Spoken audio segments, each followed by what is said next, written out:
সকাল সকাল ঘুম থেকে উঠে মেয়ের জন্য কষ্ট করে একটু বুদ্ধি খাটিয়ে টিফিনটা তৈরি করে দেওয়ার পর ওই টিফিন বক্সটাই বাড়িতে ফিরে আসা যখন যদি খালি হয়ে ফিরে আসে আর মেয়ে যদি বলে, মা যেটা টিফিনে দিয়েছিলে সেই টিফিনটা কি আরও আছে, তখন কেমন লাগে বলুন তো?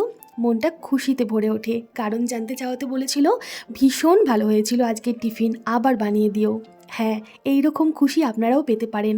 ওটস দিয়ে এমন কিছু টিফিন আপনাদের সাথে কয়েকদিন শেয়ার করব, যারা ওটস খেতে পছন্দ করেন না তারাও কিন্তু ওটসের প্রেমে পড়ে যাবেন। আজকের টিফিনটা সম্পূর্ণ নিরামিষভাবে তৈরি করে দিয়েছি। আজকে আমি ওটস, পনির, ধনেপাতা, মটরশুঁটি এছাড়াও বিভিন্ন মশলা দিয়ে বানিয়ে দিয়েছিলাম ওটসের মুখরোচক একটা টিফিন, ছোট বড় বিভিন্ন মাপে। রেসিপি পরের ভিডিওতে নিয়ে আসছি। সেগুলোই দিয়ে দিয়েছি, সাথে গাজর সেদ্ধর কয়েকটা টুকরো দিয়েছি, ফলের মধ্যে ড্রাগনের কয়েকটা টুকরো দিয়েছি, সাথে 1 বোতল জল। কেমন লাগলো আজকে টিফিন বক্সের আইডিয়া জানাবেন ছোট্ট একটা কমেন্ট করে। ধন্যবাদ।